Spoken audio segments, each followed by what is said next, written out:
you always have a risk of a fire, electrical or a fuel fire. I just love being on the water and all this kind of stuff. I like trying new things, and things that not everybody gets a chance to do is fun to me. So. The Coast Guard is getting twice the amount of work out of the Dameron twins, who are going through the academy hoping one day to serve with their brother and father, who are also in the Coast Guard. Right now we just patched a couple pipes and learned all the different methods of like shoring and stuff like that for if you get like a hole in your hull or. The twins, along with the rest of the crew, learn how to stop leaks and repair holes in the ship. Damage control is a big part of shipboard experience.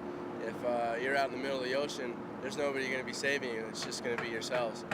All of the drills, training, and education are teaching the cadets confidence and leadership so they can someday command a boat of their own. I think it goes so fast you don't really realize what you're learning until you sit back and look at what you're doing. You're like, I would have never been able to do this like a year ago.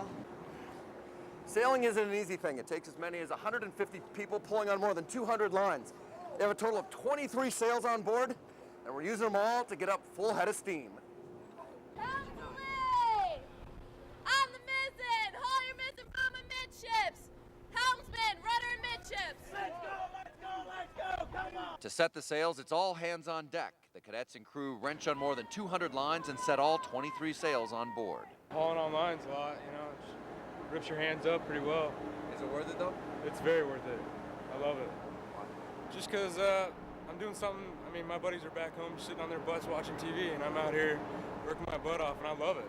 I do. I mean, I love being out here on the open sea, so. It roughens up your hands a little bit, cuts them up a little bit.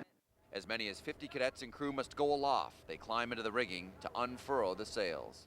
That's like the most daring, you know. You get to go out there and you're balancing when the ship's tilting. You're actually doing something that somebody else isn't doing, you know. It's something that you can do, you know. When you look at all the lines crisscrossing and coiled on the deck, it's tough to figure out exactly which lines do what.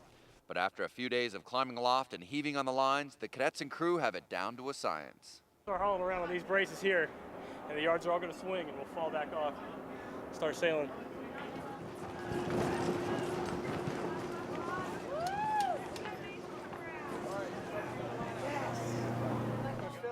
Go, go! It's fairly easy once you figure everything out. Everything's got a sequence, and as long as you follow the sequence, nothing's going to go wrong. The sailors say all of the blisters turned into calluses, all the climbing and dangling. It's all worth it once they're sailing on the open ocean with no land in sight. It's quite an experience getting to see a different sunset and different sunrise every single day. Snap of sails and all the other stuff's kind of like a bonus, but I think the best part is just the complete change in the weather. It's different than anything you can see on land. I like the quiet. I like the being heeled over and running with the wind. You can't really feel the wind because you are a part of it. I like that feeling.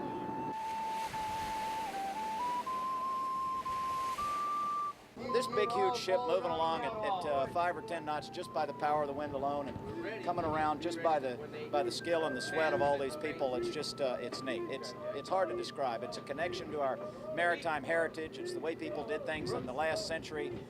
We're not relying on any diesel engines or electricity. We're doing it all ourselves, and it's just fun.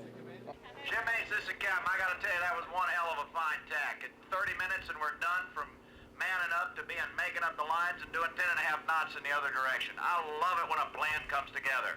As Ops would say, woohoo! After a long, hot day of sailing, there's nothing like hearing the swim call and going for a cool dip in the Atlantic Ocean. Yeah!